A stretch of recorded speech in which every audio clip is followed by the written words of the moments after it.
Hey, Chris, Fred Stoller, thank you for reaching out. Yes, you could tell I had a chemistry with Norm. On his podcast, some people said he seemed like he was being a bully, a jerk.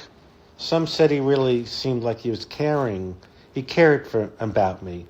It was a little bit of both. Excuse me, allergies. He was complex, and he was like a ball-busting, fun, but sometimes annoying big brother, though I was older than him. So, the Norm show. God, sorry. I auditioned, and he was in the room, and they were laughing. I guess he said Fred should play it, but I still had to audition. And I appreciate that he suggested me, and we had so much fun. Artie Lang wasn't on till the second season. And we would just sneak off and play tennis at some club near the studio. And Norm was more interested in playing tennis and beating Artie than his show. We were going to tape it.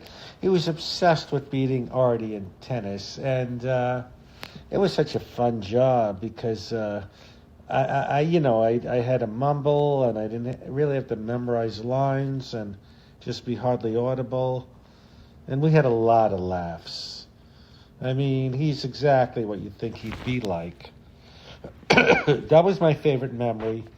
Just playing tennis, and he was throwing rackets, and because Artie's a big guy, heavy, but he was a great athlete. He was a football player, so Norm couldn't fathom that he kept losing to Artie, and then Norm beat him, and then I beat you, and Artie goes, "I'd let you win just so he could go back and tape the show."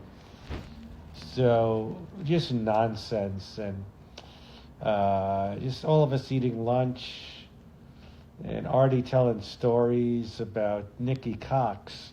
This guy, Bill Macy, she goes, "I'm Nikki Cox." He goes, "I'm Bill Pussy."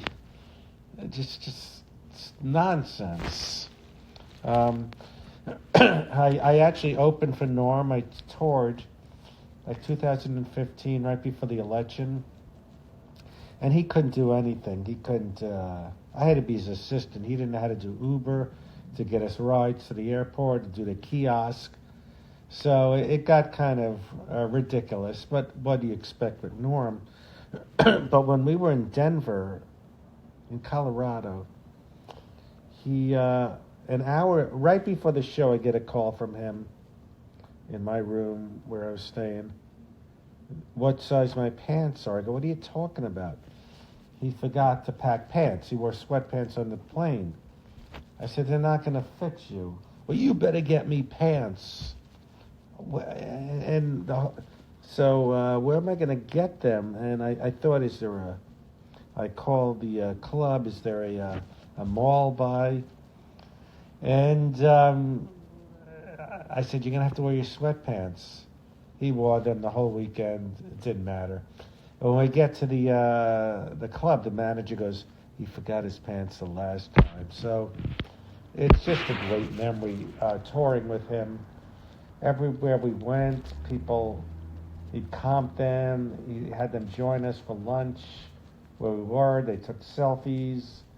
They just had stories.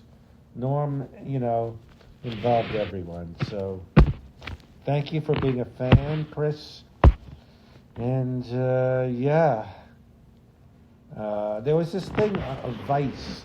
They wanted me part of something, but it was like his drugs or his gambling. I didn't want to do that kind of stuff, I'll say he was a ball buster and fun, but yeah, I was just going for that negative stuff. So you have a great night. Thanks so much.